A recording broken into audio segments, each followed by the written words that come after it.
When entering the online reporting system, you will be asked a series of pre-qualifying questions in order to confirm that your report can be taken online.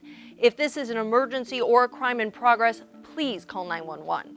Your incident must have occurred in the Peoria city limits. To make sure, you can click on the boundary map.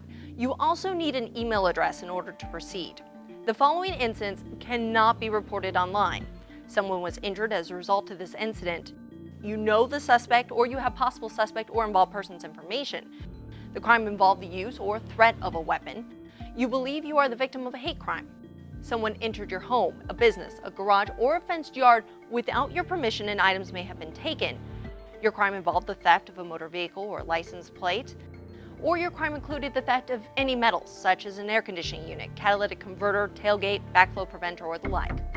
Now please understand that filing a false police report is a crime.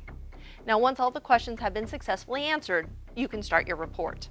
You will now be directed to pick a list of various incident types. Please read through the definitions and examples, then select the incident that best describes the crime you would like to report.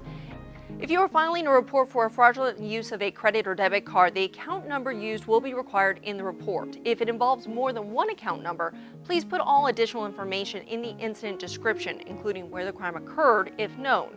For example, type in Circle K, Red Box, etc. All the information entered by you is completely safe and not stored on the internet once a report has been accepted and downloaded into the Peoria Police Records Management System. If you selected identity theft as your crime type, please know you will be required to complete the mandatory information within this report as well as the identity theft affidavit. You will be provided the opportunity later to download the identity theft affidavit. Now it must be completed, notarized, and returned to the Peoria Police Department in person or using U.S. mail within 30 days. After you have selected the incident type, click Start Report to file your report online. Depending on the incident type you choose, you will have additional pre-qualifying questions to answer to ensure your report can be taken online, or if you need to select a different incident type. After answering the questions, click Continue or Back to return to the previous page. You have the option to submit an original or new report or a supplement to add information to the previous report which was already submitted online. You must have the original report number from the accepted or finalized report, not the temporary number provided immediately upon the submission of the online report. Your original report number will start with the current year in a 4-digit format. Keep in mind that a supplement cannot be approved and downloaded to the Police Record Management System until the original has been accepted. Online reports will be responded to within 5 business days. It will either be accepted, rejected, or sent back to you for more information. After selecting the report type, you will click Continue or Back to return to the previous page. Now you will select if you are reporting for yourself or a business. After making your selection, you will click Continue or Back to return to the previous page. You will then be asked to enter information as the reporting person. This page is required for all incident types. All required fields are marked with a red asterisk.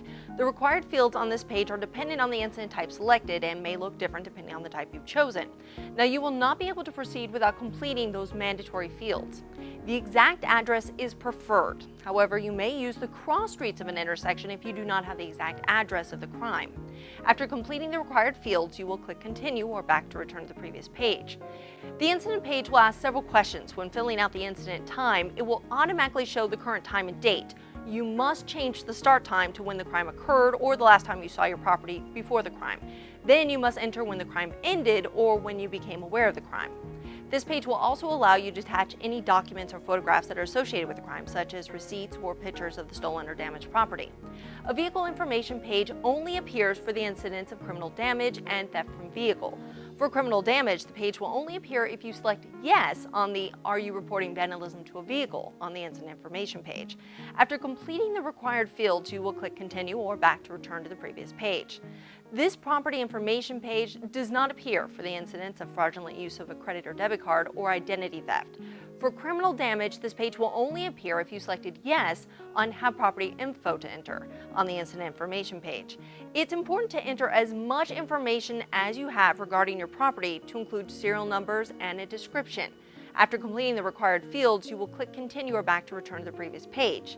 If you cannot find the property type or subtype, you can use the type of miscellaneous and the subtype of miscellaneous items not coded. After completing the required fields, you will click Continue or Back to return to the previous page. The narrative page offers you the ability to describe in detail how this incident took place. Now, it's important to be as descriptive as possible. The more pertinent information you can provide, the more useful it may be to investigators. Now, once all the information has been entered, you have the ability to review your report before submitting it.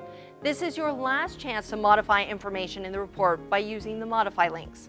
You will then either cancel or submit the report. Once the report is submitted, you will receive a tracking number and can print the temporary report. The temporary report number will start with the letter T.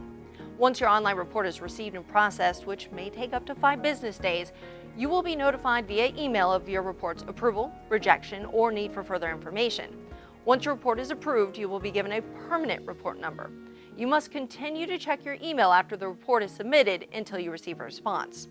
If you have any questions about this process, you can call the Peoria Police Department at 623-773-8311, Monday through Thursday from 7 a.m. to 6 p.m.